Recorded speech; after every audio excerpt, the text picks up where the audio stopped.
예수의 계보와 탄생, 마태복음 1장. 유대 땅의 먼 과거, 왕과 예언자들의 이야기 속에서 한 계보가 이어져 왔습니다. 다윗과 아브라함으로 시작된 이 계보는 수많은 세대의 희망과 기대를 담고 있습니다. 마리아라는 젊은 여인이 나사렛에서 살고 있었습니다. 작고 아담한 집과 올리브 나무가 있는 조용한 마을이었지만 그녀의 마음은 평범하지 않았습니다. 천사가 나타나 그녀에게 말씀하셨습니다. 마리아여, 두려워하지 말라. 하나님께서 내게 아들을 주실 것이다. 마리아는 놀라움과 떨림 속에서 답했습니다. 주님의 뜻대로 하겠습니다. 그 시골 마을, 별이 밝게 빛나는 밤, 요셉은 마음속 갈등에 잠겨 있었습니다. 마리아의 임신 소식을 들었지만 사람들의 시선과 자신의 책임감 사이에서 고민했습니다. 그러나 천사가 꿈에 나타나 말씀하셨습니다. 다윗의 자손 요셉이여, 마리아를 아내로 맞아라. 아이에게 이름을 예수라 하라. 그가 자기 백성을 구원할 것이다. 요셉은 깊은 믿음과 결단으로 마리아를 아내로 맞이하며 하나님의 계획에 순종하기로 마음을 정했습니다. 베들레헴 마을의 평화로운 골목길, 작은 마국간에서 천사의 예언이 현실이 될 순간이 다가왔습니다. 어둡고 차가운 밤에도 하늘은 묘하게 밝고 평화롭게 빛났습니다. 그날 세상은 조용히 숨을 죽이고 있었지만 새로운 구원의 역사가 시작되고 있음을 느낄 수 있었습니다. 별을 따라온 손님들, 마태복음 2장. 어두운 밤이었습니다. 먼 나라에서 동방 박사들이 하늘을 바라보고 있었지요. 그들은 빛나는 별 하나를 발견했습니다. 그 별은 보통 별이 아니었습니다. 마치 누군가를 안내하듯 강한 빛을 냈습니다. 그들은 속삭입니다. 유대인의 왕이 태어났습니다. 그분을 만나야 합니다. 박사들은 긴 여행을 떠났습니다. 낙타 발자국이 모래 위에 길게 남습니다. 바람이 불어도 그 길은 지워지지 않습니다. 그들의 마음도 흔들리지 않습니다. 오랜 길 끝에 예루살렘에 도착했을 때 그들은 먼저 왕궁으로 향했습니다. 새로 태어난 왕이라면 왕궁에 있겠다고 생각했지요. 박사들은 헤롯 왕 앞에 섰습니다. 별을 따라왔습니다. 새로 나신 왕은 어디 계십니까? 헤롯은 얼굴은 웃고 있었지만 그 속 마음은 얼음처럼 차가웠습니다. 누군가 자기 자리를 뺏을까 두려웠기 때문입니다. 헤롯은 사람들에게 시킨 뒤 베들레헴에서 아기가 태어날 것이라는 말을 듣습니다. 왕은 천천히 말했습니다. 나도 경배하러 가겠소. 찾으면 꼭 내게 알려주오. 하지만 그의 말과 마음은 다른 길을 걸었습니다. 박사들은 다시 별을 따라갑니다. 별은 천천히 움직였습니다. 마치 길잡이처럼 앞에서 인도했습니다. 그리고 별은 멈추었습니다. 작은 집이었습니다. 그 집에서 웃음소리가 들렸습니다.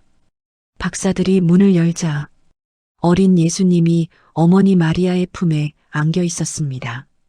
세상에서 가장 귀한 빛이 그 작은 아기에서 나오고 있었습니다.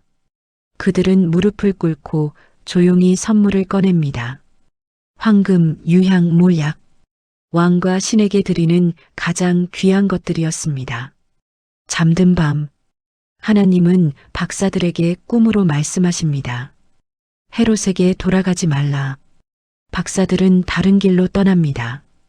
별은 이제 사라졌지만 그들의 마음에 남은 빛은 사라지지 않습니다. 한편 천사가 요셉에게도 속삭입니다. 아기를 데리고 이집트로 가라. 헤롯이 아기를 해치려 한다. 요셉은 한밤중에 얼른 일어납니다. 예수님과 마리아를 데리고 조용히 길을 나섭니다. 몰래, 그러나 두려움 없이 하나님이 지켜주시기 때문입니다. 시간이 흐른 후 헤롯은 죽습니다. 안전한 때가 되자 요셉의 가족은 나사렛으로 돌아옵니다. 아기는 자라며 사람들의 기대 속에서 기적 같은 삶을 준비합니다. 그리고 이 땅에 참된 평화를 가져올 날을 기다립니다. 세례 요한의 등장, 마태복음 3장. 광야는 황량하고 바람이 모래를 몰아쳤습니다. 낮에는 태양이 뜨겁게 내리쬐고 밤이면 차가운 공기가 온몸을 감쌌습니다. 그곳에 거친 옷을 입은 한 남자가 서 있었습니다. 풀로 만든 허리띠를 두른 예언자 요한이었습니다. 요한은 큰 목소리로 외쳤습니다. 회개하라. 하나님 나라가 가까이 왔다. 사람들은 도시에서 몰려왔습니다. 그들은 자신의 잘못을 돌아보며 요단강에서 요한에게 세례를 받았습니다. 강물 속에 몸을 담그며 마음을 새롭게 하고 새로운 시작을 준비하는 듯 했습니다. 요한은 스스로를 높이지 않고 겸손하게 말했습니다. 나는 그저 길을 준비하는 사람일 뿐이다. 내 뒤에 오실 분이 더 크시다. 그 후 예수님이 광야로 오셨습니다. 조용하지만 단호하게 한 걸음씩 다가오셨습니다. 요한은 놀라며 말했습니다. 저는 감히 신발끈도 못 푸는 사람입니다. 어찌 제가 당신께 세례를 드릴 수 있습니까? 예수님은 담담히 말씀하셨습니다. 지금은 이렇게 하는 것이 옳다. 요한은 떨리는 손으로 예수님을 물속에 잠기게 하고 다시 들어 올렸습니다. 그 순간 하늘이 열리고 빛이 내려와 예수님 위에 성령이 비둘기처럼 머물렀습니다. 하늘에서는 들려오는 음성. 이는 내 사랑하는 아들이다. 내가 기뻐하는 이다. 광야의 바람도 잠잠해졌습니다. 새로운 시대의 문이 조용히 열렸습니다. 사람들은 숨죽이며 그 장면을 지켜보았고 하나님께서 보내신 아들이 세상 속으로 걸어 들어가는 순간을 느꼈습니다. 광야의 시험과 사역의 시작, 마태복음 4장. 예수님은 성령에 이끌려 광야로 들어가셨습니다. 광야는 거칠고 황량했습니다. 낮에는 뜨거운 햇살이, 밤에는 차가운 바람이 몸을 스쳤습니다. 사람들의 발길이 거의 닿지 않는 곳, 여기서 예수님은 40일 동안 아무것도 먹지 않으시며 마음과 몸을 준비하고 계셨습니다. 그때 시험자가 나타났습니다. 내가 하나님의 아들이라면 이 돌들을 빵으로 만들어라. 예수님은 조용하지만 단호하게 대답하셨습니다. 사람이 떡으로만 사는 것이 아니다. 하나님의 입에서 나오는 말씀으로 살아야 한다.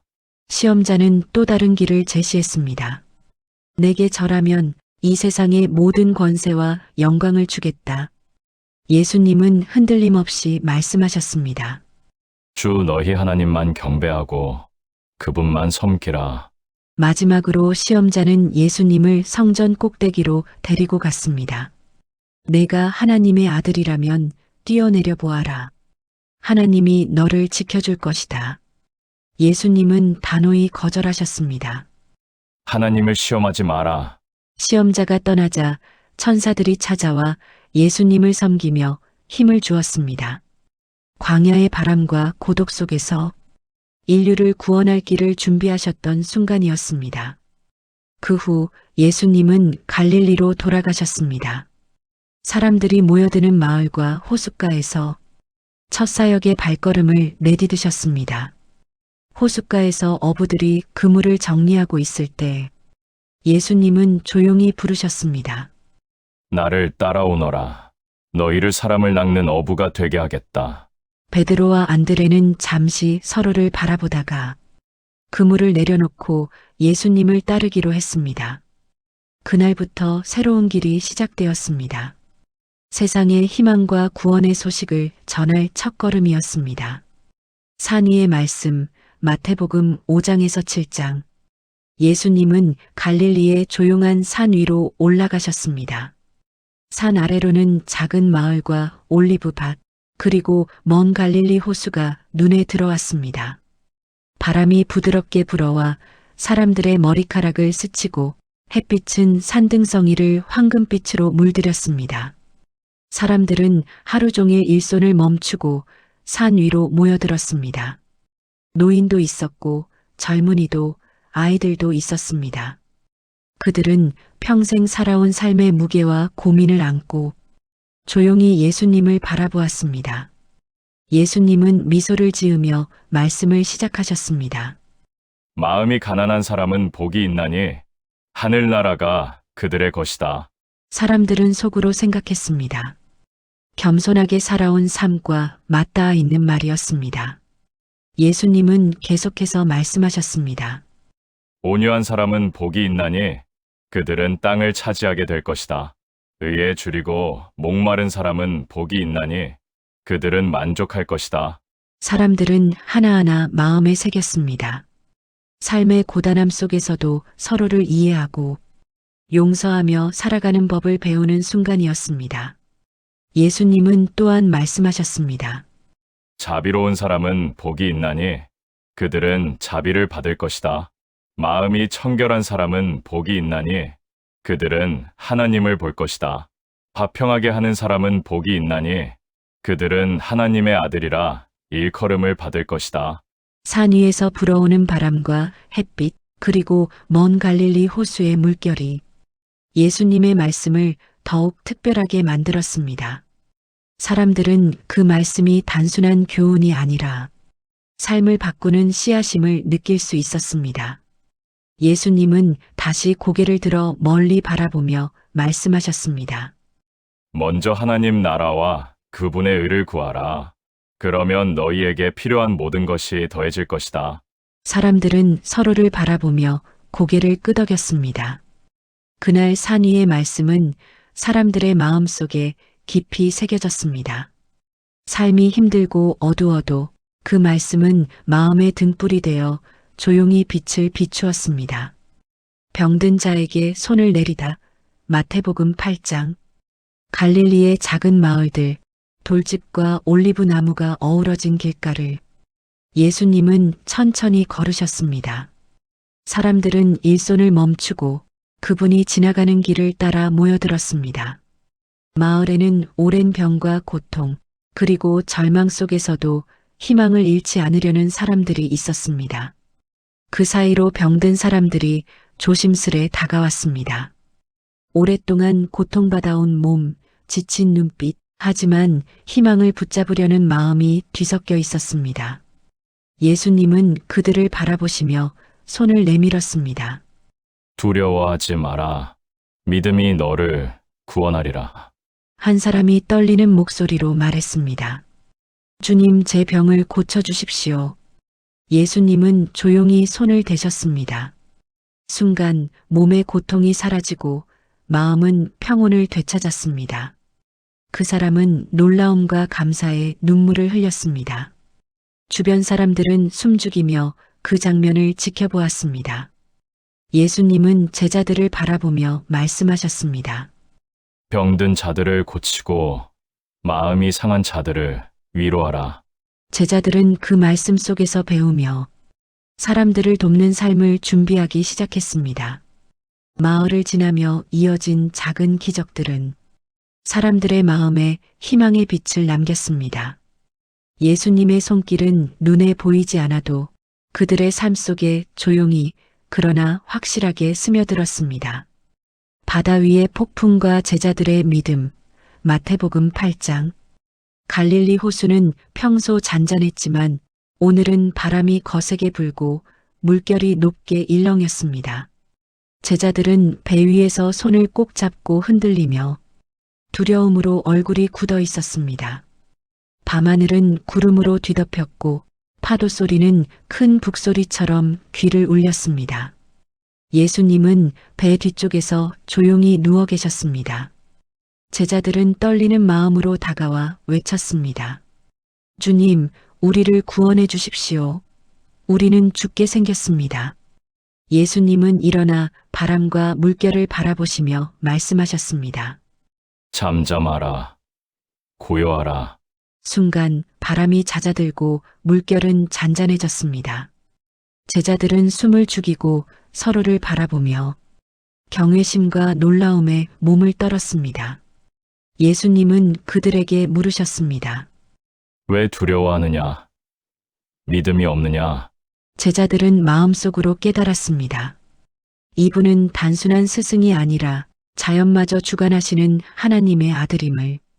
그날 밤 바다 위에서 제자들은 말로 다할 수 없는 감정을 느꼈습니다. 두려움과 경외, 그리고 신뢰가 뒤섞인 복잡하지만 진실한 마음이었습니다.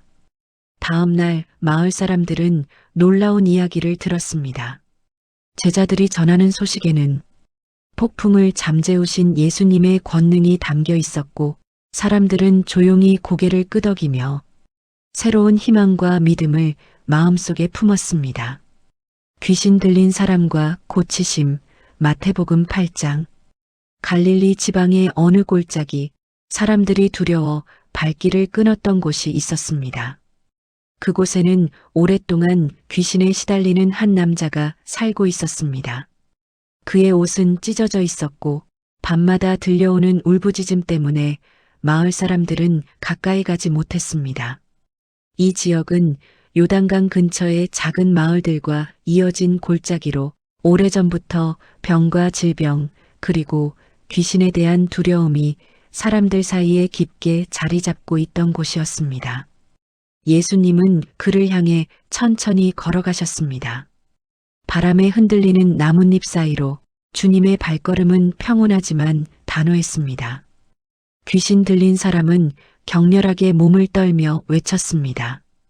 예수님, 나를 건드리지 마십시오. 당신을 알아도 날 해칠까 두렵습니다. 예수님은 담담히 말씀하셨습니다. 내 이름으로 명하노니 나가라. 순간 사람들은 숨을 죽였습니다. 괴롭던 몸과 마음이 점점 가벼워지고 그 사람은 침묵 속에 앉아 있었습니다. 마을 사람들은 놀라움을 감추지 못했습니다. 그동안 보지 못했던 평화로운 모습이었기 때문입니다. 그는 더 이상 두려움 속에서 살지 않았습니다. 예수님의 손길이 그의 마음과 몸을 치유한 것입니다. 주변 사람들은 조용히 속삭였습니다.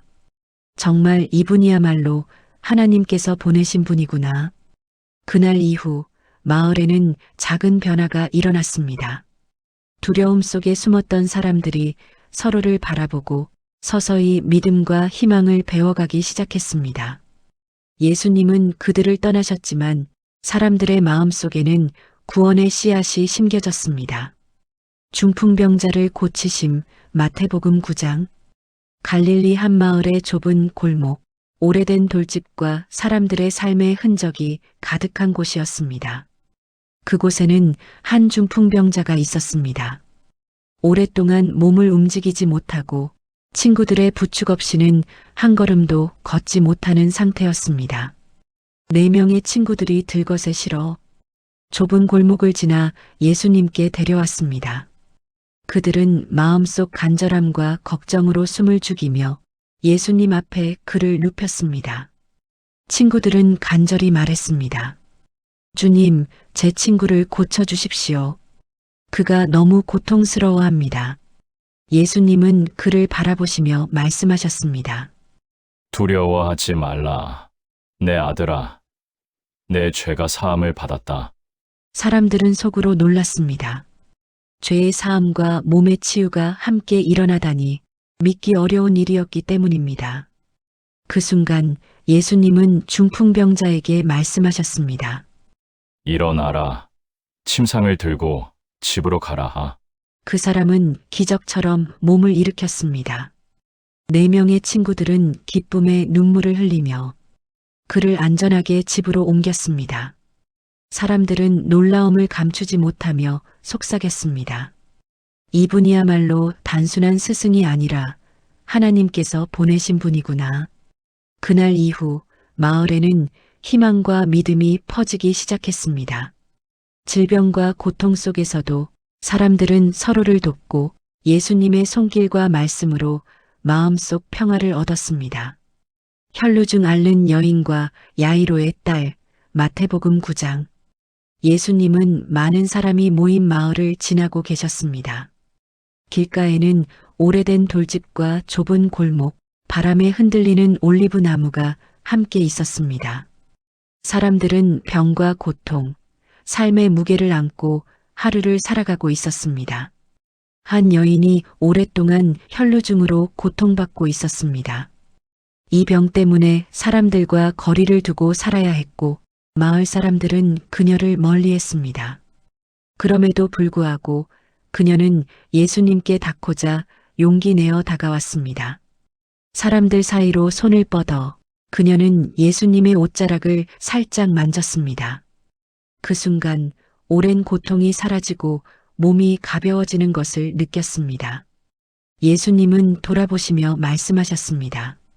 딸아, 내 믿음이 너를 구원하였다. 평안하라.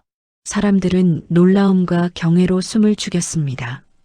한편 야이로라는 회당장의 집에서는 그의 어린 딸이 병으로 쓰러져 있었습니다. 가족과 친척들은 슬픔 속에서 눈물을 흘렸습니다. 야이로가 예수님께 간절히 말했습니다. 주님, 제 딸이 죽어가고 있습니다. 도와주십시오. 예수님은 그를 따라 집으로 가셨습니다. 사람들은 울며 주변을 지켰지만 예수님은 담담하게 딸의 손을 잡고 말씀하셨습니다. 소녀야, 일어나라. 순간 어린 소녀가 눈을 뜨고 자리에서 일어났습니다. 집안은 기쁨과 경이로움으로 가득 찼습니다. 사람들은 조용히 서로를 바라보며 속삭였습니다. 정말 이분은 하나님께서 보내신 분이구나. 그날 이후 마을 사람들은 병과 죽음 앞에서도 희망과 믿음을 잃지 않았습니다. 예수님의 손길과 말씀은 눈에 보이지 않아도 사람들의 마음속 깊이 남았습니다. 제자들을 부르시다. 마태복음 10장. 예수님은 갈릴리 호숫가를 걸으셨습니다. 잔잔한 물결이 햇빛을 받아 반짝이고 바람이 부드럽게 호수 위를 스치며 지나갔습니다. 그곳에는 어부들이 그물을 정리하며 하루를 마무리하고 있었습니다. 예수님은 그들에게 다가가 말씀하셨습니다. 나를 따라오너라. 너희를 사람을 낚는 어부가 되게 하겠다. 베드로와 안드레는 서로를 바라보며 잠시 생각했습니다. 그러나 마음속 깊은 곳에서 올라오는 신뢰와 결심으로 그들은 그물을 내려놓고 예수님을 따르기로 했습니다. 그 후 예수님은 야고보와 요한에게도 다가가셨습니다. 그들은 아버지와 함께 그물을 정리하고 있었지만 말씀을 들은 순간 새로운 삶을 선택했습니다. 예수님은 제자들에게 특별한 임무를 주셨습니다. 모든 민족에게 복음을 전하며 병든 자를 고치고 귀신을 내쫓으며 죽은 자를 살리며 가난한 자에게 기쁨을 전하라. 제자들은 두려움과 설렘을 함께 느꼈습니다. 삶을 바꾸고 사람들에게 희망과 구원을 전하는 길이 주어진 순간이었기 때문입니다. 그러나 예수님은 담담히 덧붙이셨습니다. 너희를 세상으로 보내지만 하나님이 너희와 함께 하실 것이다. 호숫가 바람이 잔잔히 불어오는 가운데 제자들은 마음속 결심을 다졌습니다. 삶을 바꾸고 사람들에게 희망과 구원을 전하는 길을 걷기로. 그날 이후 갈릴리 호숫가와 마을 곳곳에는 예수님과 함께 걷기 시작한 제자들의 발자국이 남았습니다. 그 발자국마다 믿음과 구원의 씨앗이 심겨졌습니다. 회개와 참된 안식, 마태복음 11장. 예수님은 갈릴리와 주변 마을을 지나며 말씀을 전하셨습니다.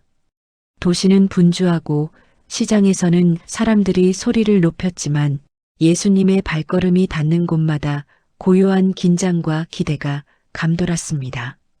사람들은 삶의 고단함과 마음의 무거움을 안고 모여들었습니다. 세례 요한이 갇혀있는 소식을 들은 예수님은 마음속 깊은 안타까움을 느꼈습니다. 그는 제자들을 보내 요한에게 말했습니다.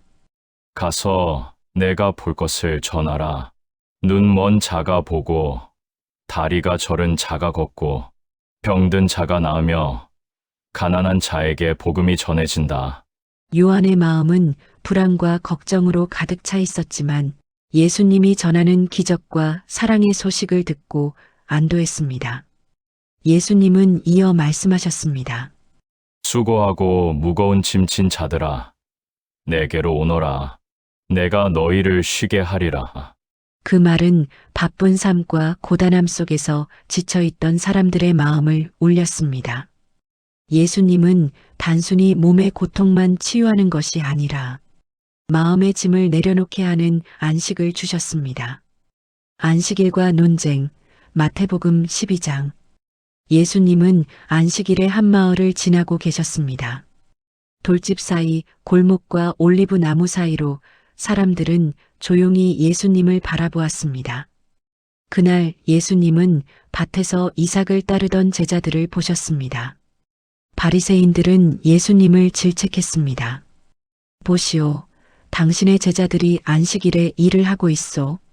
예수님은 조용히 그러나 단호하게 답하셨습니다. 인자는 안식일의 주인이다. 그 후 예수님은 회당으로 들어가 병든 사람들을 고치셨습니다. 손이 오그라든 사람에게 손을 내미셨고 그 순간 그의 손이 완전히 회복되었습니다. 사람들은 놀라움과 경외로 숨을 죽였습니다. 예수님은 단순히 규정을 지키는 것을 넘어 사람의 삶과 마음을 살피고 계셨습니다. 그리고 이어 말씀하셨습니다. 사람을 정죄하지 마라. 그분의 뜻을 따르는 자는 복이 있다. 사람들의 마음 속에는 혼란과 궁금증이 섞여 있었지만 예수님의 행동과 말씀은 그들에게 새로운 깨달음과 희망을 주었습니다. 안식일의 의미, 믿음과 사랑의 우선순위를 배우는 시간이었습니다. 그날 이후 마을 사람들은 예수님의 권능과 자비, 그리고 사람들을 향한 깊은 사랑을 조용히 마음속에 새기며 집으로 돌아갔습니다. 씨 뿌리는 비유와 천국의 말씀, 마태복음 13장. 예수님은 갈릴리 호숫가 작은 배 위에 서서 사람들에게 말씀을 전하셨습니다. 잔잔한 물결이 햇빛을 받아 반짝이고 멀리 보이는 올리브밭과 돌집들이 평화로운 풍경을 이루고 있었습니다. 사람들은 배 주위에 모여 숨을 죽이며 듣기 시작했습니다. 예수님은 씨 뿌리는 농부의 이야기를 시작하셨습니다. 씨를 뿌리는 농부가 있었나니 어떤 씨는 길가에 떨어져 새들이 먹고 어떤 씨는 돌밭에 떨어져 금세 시들고 어떤 씨는 가시떨기 속에 떨어져 억눌리며 어떤 씨는 좋은 땅에 떨어져 많은 열매를 맺었다. 사람들은 속으로 생각했습니다. 자신의 마음이 어떤 땅과 같을까? 고단한 삶 속에서 하나님의 말씀을 받아들이는 마음의 상태를 돌아보는 순간이었습니다. 예수님은 이어서 천국의 비유를 들려주셨습니다. 하나님의 나라를 비유로 설명하노니 마치 겨자씨 한 알이 가장 작은 씨지만 자라면 큰 나무가 되어 새들이 깃들인다. 사람들은 눈을 크게 뜨고 고개를 끄덕였습니다. 작은 믿음과 희망이 자라 큰 변화를 가져올 수 있다는 말씀이 그들의 마음속 깊이 새겨졌습니다. 배 위의 기적과 제자들의 믿음, 마태복음 14장. 그 후 예수님은 제자들과 함께 배를 타고 갈릴리 호수를 건너고 계셨습니다. 바람이 점점 거세지고 물결이 배를 흔들었습니다. 제자들은 두려움 속에 서로를 붙잡고 눈은 호수 위를 떠나지 않았습니다. 그때 예수님이 배 위를 걸으셨습니다. 바람과 물결을 뚫고 그분의 발걸음은 마치 땅을 디디듯 안정적이었습니다. 제자들은 놀라며 외쳤습니다. 주님, 정말이십니까? 배 위를 걸으시다니. 예수님은 담담히 말씀하셨습니다. 두려워하지 말라. 믿음이 있는 자여. 베드로가 떨리는 마음으로 말했습니다. 주님, 저도 물 위로 걸어가고 싶습니다. 예수님은 손을 내밀어 그를 붙잡으셨고 베드로는 믿음으로 몇 걸음을 내디디며 예수님께 다가갔습니다. 그러나 바람이 거세지자 두려움에 빠지고 곧 물에 잠길 뻔했습니다. 예수님은 즉시 손을 내밀어 붙잡으셨습니다. 믿음이 약한 자여, 왜 의심하느냐?